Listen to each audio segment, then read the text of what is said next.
Bonjour à tous, on se retrouve pour une nouvelle position avec ici le trait pour les blancs. Dame de tour, un cavalier et 5 pions contre dame de tour, un fou et 5 pions, égalité matérielle. Et on voit le positionnement des pièces blanches plus central, hein, mieux centralisé, et la dame en plein milieu, le cavalier aussi. Donc ça c'est très fort bien sûr. Les tours noirs qui ne sont pas en liaison et le fou qui n'a pas bougé. Bon ça c'est peut-être pas très grave, mais c'est surtout les tours en liaison hein, qui sont très embêtantes. Il y a aussi un pion très avancé, hein, donc là on voit la domination des blancs au centre et qui va être concrétisée. Évidemment, vous avez vu l'affaiblissement du roi, puisque la huitième rangée est faible en fait, tout simplement. Hein. La huitième rangée est faible, il n'y a que la tour dessus. Il n'y a pas les deux tours, et ouais, les deux tours en liaison ça aurait été différent. Là, la tour 8 a du mal à bouger. Alors, les échecs, hein, il y a cavalier au 7 peut être malin si jamais la tour 8 prend le cavalier, mais ce serait mat dans ces cas-là, et bien sûr avec la tour en D8, mais il a l'autre tour qui est là pour contrôler. Donc on va chercher un échec ailleurs, peut-être en F6 hein, avec le cavalier, avec l'idée de prendre, enfin d'ouvrir les lignes sur le roi, mais il va prendre. Et il n'y aura pas l'échec ici avec la dame. Il n'y aura pas l'échec avec la dame, mais comme on a bien compris, bien sûr, hein, la huitième rangée est affaiblie. Et donc en fait, le pion F6 qui a pris le cavalier peut être repris par le pion, parce que si la tour E8 prend la dame, eh ben, il y aurait le mat en D8. Regardons ça, cavalier F6 échec, donc il est un peu obligé de prendre. Hein. Sinon, on va simplement prendre la tour, ou alors on va le mettre ici, hein, ça dépend où il va bien sûr.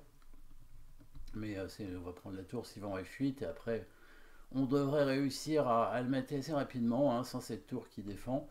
Et s'il prend, on reprend avec le pion tranquillement, sachant que s'il prend la dame, bien sûr, il est mat en deux coups, hein, avec la tour qui arrive en D8, et après, quand la tour couvre, on mate, bien sûr. Donc là, la dame est imprenable, la menace, bien sûr, c'est de prendre la tour. Alors, qu'est-ce qu'il peut faire? Il peut mettre son fou devant, parce que ça sert à rien de défendre la tour et l'attaquer deux fois.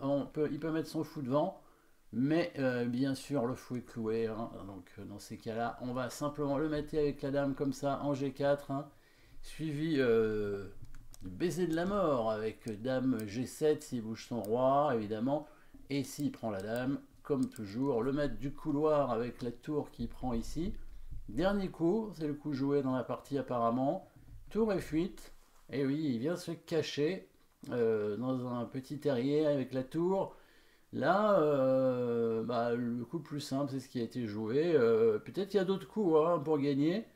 On aurait pu penser à un coup comme tour D8, intéressant, parce que s'il prend, il y a le mat avec dame E8 en deux coups. Mais peut-être qu'il a la possibilité de défendre avec C4, défendre la tour comme ça.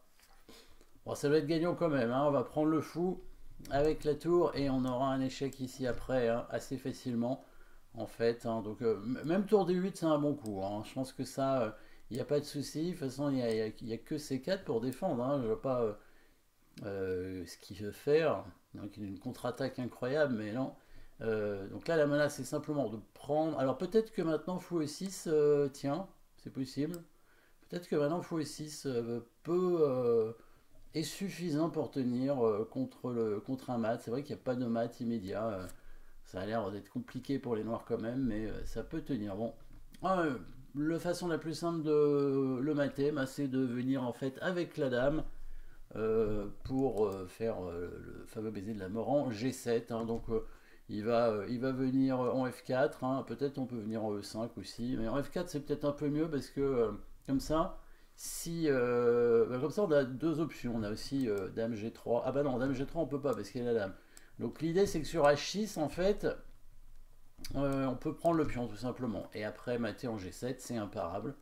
Voilà. Et sur roi H8, on met bien la dame en G5 pour menacer mat en G7. Il fait tour G8 pour contrôler. Et là, tout simplement, voilà, il y a plein de coups différents pour mater. On peut prendre la tour, hein, évidemment. Dame prend tour. Et tour 8 mat.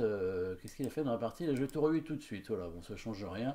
Il mate au coup suivant avec dame G7, hein, quoi qu'il arrive.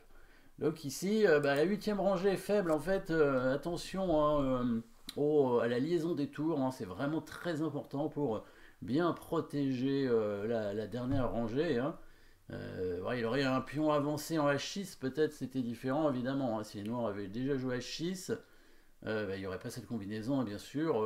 Les blancs auraient été mieux tout de même parce qu'une meilleure position centrale. Euh, mais bon, c'était pas non plus terminé. Donc attention, protection du roi, hein, c'est vraiment le plus important dans une partie. Voilà, merci d'avoir suivi cette position. N'oubliez pas de vous abonner et à très bientôt.